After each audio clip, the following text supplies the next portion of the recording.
আসসালামু আলাইকুম ভিউয়ার্স, খুরশিদ আলম রিপন বলছিলাম পিনাকেল কনসালটেন্সি গ্রুপ থেকে। আজকে কথা বলবো আমাদের স্টুডেন্ট প্রমিতের সাথে। প্রমিত রিসেন্টলি কানাডার ভিসা পেয়েছে। আজকের ভিডিও সেশনে আমরা চেষ্টা করব যে প্রমিতের যে টোটাল জার্নিটি আমাদের সাথে কেমন ছিল, তার টোটাল প্রসিডিউরটা পিনাকেলের সাথে কেমন ছিল, সেটা আপনাদের সাথে শেয়ার করার জন্য। প্রমিত, কংগ্রেচুলেশন ভাইয়া। Thank you. কেমন আছো? জি আলহামদুলিল্লাহ। ভাই একটু বলবো যে কানাডা কেন পছন্দ করলো তুমি? কানাডা ছোটবেলা থেকেই ড্রিম ছিল আর কি, যাওয়ার ইচ্ছা। পাশাপাশি মানে শুধু কি ড্রিম ছিল, মানে যাচ্ছ তো কোয়ালিটি এডুকেশনের জন্য? জি অবশ্যই। আমার ছোটবেলা থেকেই ইচ্ছা যে কানাডাতে আমার এডুকেশনটা কমপ্লিট করবো আর কি। মানে এটা তো একটা শুনলাম ড্রিম ছিল, আসলে আর কোনো লজিক কাজ করছে কিনা যে কানাডার পড়ালেখার কোয়ালিটি কিন্তু সারা বিশ্বের মধ্যে জি। নাম্বার 3, হ্যাঁ। হুম। পাশাপাশি যেটা হয় যে বাংলাদেশ থেকে যে সবগুলো স্টুডেন্ট যায়, সেগুলো হচ্ছে সবাই আমরা চিন্তা করি যে অন্য একটা দেশে গেলে পিয়ারটা মাথায় থাকে, জি সেক্ষেত্রে এটা কিন্তু সবচেয়ে ইজিয়েস্ট কান্ট্রি হচ্ছে কানাডা। কানাডা। সো নর্মালি আমরা সবাই জানি যে বাংলাদেশ থেকে যেসব কান্ট্রিগুলো পড়ালেখার জন্য স্টুডেন্টরা নর্মালি পছন্দ করে, আমাদের সবসময় মাথায় থাকে যে আমরা চাই যে ওই যে দেশে যাচ্ছি সে দেশে পড়াশোনা শেষ করে সেটেল হওয়া যায় কিনা, সেটা একটা বিগ কনসিডারেশন থাকে। হুম। সেক্ষেত্রে ডেফিনেটলি কানাডা কিন্তু একটা ভালো অপশন। হুম। প্রমিত, একটু বলবো যে পিনাকিল খুঁজে পাইলা কিভাবে?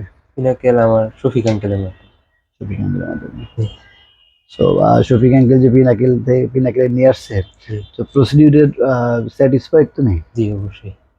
আমি মানে ডিসিশনটা ভুল ছিল না নাকি? না, অ্যাকচুয়ালি আমি এখন বিসে যেতে পাইছি, তো ডেফিনেটলি, ভালো ছিল একদম। ডেফিনেটলি সবসময় যেটা হয় যে আসলে একটা কাজ শুরু করলে যদি কাজটা সাকসেসফুল হয়, হুম। তাহলে মনে হয় যে কাজটা অ্যাকুরেট হইতে প্রসেসিং হয়েছে, না হলে তো ভিসা হওয়ার কথা না। জি।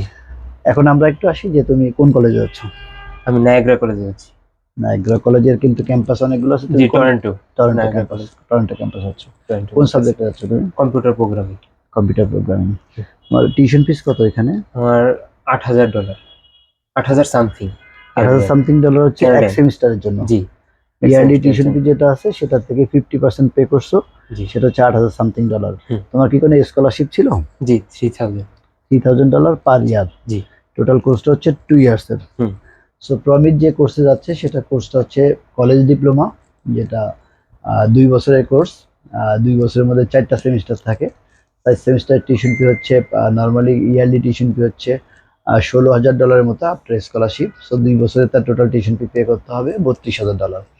এখানে একটা ব্যাপার থাকে যে যেহেতু আমরা জানি নায়াগ্রা কলেজ টরন্টো হচ্ছে গভর্নমেন্ট কলেজ, সো এখানে কিন্তু প্রাইমারি সে একটা স্কলারশিপ পেয়েছে, বাট সবচেয়ে বেশি স্কলারশিপের অপশন থাকে মেরিট স্কলারশিপ, যেটা সেটা কানাডাতে যদি প্রমিট যাওয়ার পরে রেজাল্ট ভালো করে তাহলে কিন্তু ফুল ফান্ডেড স্কলারশিপ, মানে 100% স্কলারশিপ হওয়ারও কিন্তু পসিবিলিটিস থাকবে।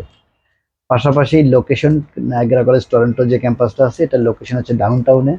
সো এটা আমরা আমরা নর্মালি যেটা চিন্তা করি, বাংলাদেশ থেকে যেসব স্টুডেন্ট যায় সবার মাথায় থাকে যে আমি যেখানে যাচ্ছি, যার পড়াশোনা করার পাশাপাশি পার্ট টাইম জবের যেটা সেটা করার স্কোপ থাকে কিনা।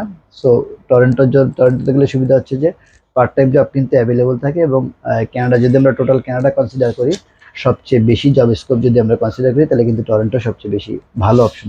আরেকটা গুড নিউজ আমরা স্টুডেন্টদের সাথে শেয়ার করি, সেটা হচ্ছে যে আমরা সবাই জানি যে ইন্টারন্যাশনাল স্টুডেন্ট যারা যাচ্ছেন তারা কিন্তু 20 আওয়ার্স পার উইক জবটা অ্যালাউড থাকে।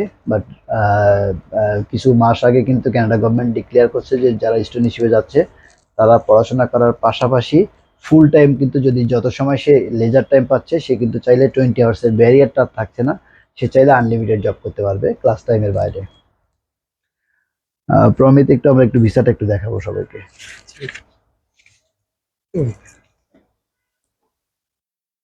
ওকে ওকে, থ্যাংক ইউ। তো ভিউয়ার্স, এটা দেখলেন প্রমিতের ভিসা। তোমার টোটাল কত মাস সময় লাগছে মনে হয়? 3-4 মাস। জি। 3-4 মাসের মতো সময় লাগছে। নর্মালি যেটা হয় যে নায়াগ্রা কলেজ টরন্টোতে যদি আমাদের মাধ্যমে কি অ্যাপ্লাই করেন, আমরা বাংলাদেশে তাদের অথরাইজড রিপ্রেজেন্টেটিভ, আমাদের মাধ্যমে যদি অ্যাপ্লাই করেন আমরা আশা করি যে 1 সপ্তাহের মধ্যে আপনার অফার লেটার চলে আসবে। ওদের আইএসএর রিকোয়ারমেন্টস হচ্ছে 6, নো ব্যান্ড লেস দেন 5.5। এটা হচ্ছে নর্মাল রিকোয়ারমেন্টস, বাট নায়াগ্রা কলেজের জন্য রিকোয়ারমেন্টসটা আরেকটু হাই। নায়াগ্রা কলেজে যদি 2টা ব্যান্ডে 5.5 থাকে তাহলে কিন্তু আপনি অ্যাপ্লাই করতে পারবেন না। আপনার ওভারঅল 6 থাকতে হবে ডিপ্লোমার জন্য। ওভারঅল 6 থাকতে হবে, এই যে কোনো একটা ব্যান্ডে আপনি 5.5 পাইলে আপনি অ্যাপ্লাই করতে পারবেন। বাট কোনো ক্ষেত্রে যদি এরকম হয় যে আপনার 2টা 5.5 আছে বা 2টা আরো অনেক ভালো রেজাল্ট আছে, তাহলে কিন্তু আপনি নায়াগ্রা কলেজ টরন্টোতে অ্যাপ্লাই করতে পারবেন না। দ্যাট মিনস হচ্ছে মিনিমাম একটা ব্যান্ডে শুধু ওরা 5.5 অ্যালাউ করবে, বাকি সবগুলো ব্যান্ডে কিন্তু 6 এর উপরে থাকতে হবে। এবং ডুওলিঙ্গো যদি কারোর 110 থাকে, ইন্ডিভিজুয়ালি 100 থাকলে সে অ্যাপ্লাই করতে পারবে। এবং নায়াগ্রা কলেজ টরন্টোতে যদি কেউ মাস্টার্সের জন্য বা মাস্টার্স লেভেলের কোর্সের জন্য অ্যাপ্লাই করেন, সেক্ষেত্রে আইএলটিএস এর রিকোয়ারমেন্টস হচ্ছে 6.5, no band less than 6। Niagara college টরন্টোর বা নেক্সট যে অ্যাভেলেবল ইনটেক যেটা, ওদের কিন্তু মেইন টেকটা অলমোস্ট অলরেডি ক্লোজড। মেইন টেকের জন্য এখন আর কোনো অ্যাপ্লিকেশন আমরা নিতে পারছি না। সো এখন যদি কেউ নায়াগ্রা কলেজ টরন্টোর জন্য অ্যাপ্লাই করতে চান, তাহলে সেপ্টেম্বর যেটা ফল ইনটেক সেটার জন্য অ্যাপ্লাই করতে হবে। সো যদি কেউ কোনো ইন্টারেস্টেড স্টুডেন্ট থাকেন যারা কানাডার জন্য অ্যাপ্লাই করতে চান, আমরা আমরা ভিডিওতে বলছিলাম যে আমাদের কিন্তু মেইন টেকটা ক্লোজ। আপনি নায়াগ্রা কলেজ টরন্টোতে অ্যাপ্লাই করতে চাইলে আপনাকে সেপ্টেম্বর ইনটেক অ্যাপ্লাই করতে হবে, বাট আমাদের কাছে কিন্তু অনেকগুলো অপশন আছে। স্টিল আমরা মে ইনটেকের জন্য অনেকগুলো কলেজ আমাদের অ্যাপ্লিকেশন নিচ্ছি আমরা।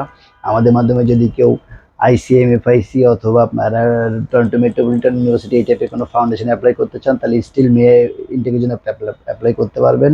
যদি ফ্লেমিং কলেজ টরন্টো যেটা আছে, সেটা এখনও কিন্তু আমরা মে ইনটেকের জন্য অ্যাপ্লিকেশন নিচ্ছি। আমরা সবাই জানি যে কানাডা এখন খুব ভালো ভিসা হচ্ছে, এই জন্য কিন্তু সিটগুলো খুব দ্রুত ফিল আপ হয়ে যাচ্ছে।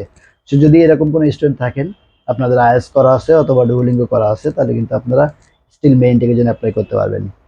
আমরা মাঝে মাঝে সাজেস্ট করি, আমরা নর্মালি স্টুডেন্টদের সাজেস্ট করি যে উইদাউট আইএলটিএস কিন্তু কানাডাতে অ্যাপ্লাই করা যায়।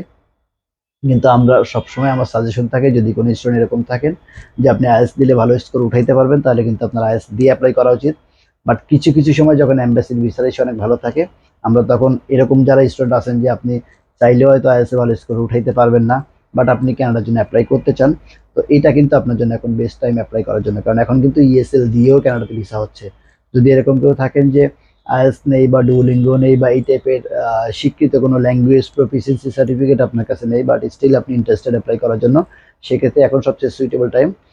ডিপ্লোমা হোক বা মানে ব্যাচেলারের জন্য হোক অথবা মাস্টার্সের জন্য হোক, আইএলটিএস ছাড়াও কিন্তু এখন আমরা ফাইল নিচ্ছি এবং আপনারা আইএলটিএস ছাড়াও অ্যাপ্লাই করতে পারেন। সেক্ষেত্রে আপনার কোর্সটা যেটা হবে যে ইএসএল প্লাস আপনার অ্যাডমিশনটা কন্ডিশনাল হবে, ইএসএল হবে সাথে লিডিং টু ব্যাচেলার অথবা ডিপ্লোমা যেটা থাকবে। আইএলটিএস ছাড়া যারা অ্যাপ্লাই করতে চান তাদের জন্য এখন কিন্তু সুইটেবল টাইম। আইএলটিএস ছাড়া যখন অ্যাপ্লাই করবেন, আপনি চেষ্টা করবেন আপনার ব্যাংক ব্যালেন্স যেটা আছে সেটার জন্য একটু বেশি টাকা দেখাইতে পারেন, এবং আপনার স্টাডি প্ল্যান যেটা থাকবে সেটার জন্য কনভিন্স করতে পারেন যে আপনি ল্যাঙ্গুয়েজ বাংলাদেশে করছেন না, ওই দেশে যেয়ে করবেন। ফাইন্যান্সিয়ালি আপনার গার্জিয়ান ক্যাপাবল এটা বিয়ার করার জন্য। আপনি ভালো মতোই জানেন যে আপনার বাংলাদেশের ল্যাঙ্গুয়েজ করতে যে টাকাটা খরচ হতো তার চেয়ে বেশি টাকা এখানে লাগবে। সেটা যদি ক্লিয়ার করতে পারেন, ভিসা যদি কনভিন্স করতে পারেন, উইদাউট আইএলটিএস কিন্তু ভিসা পসিবল।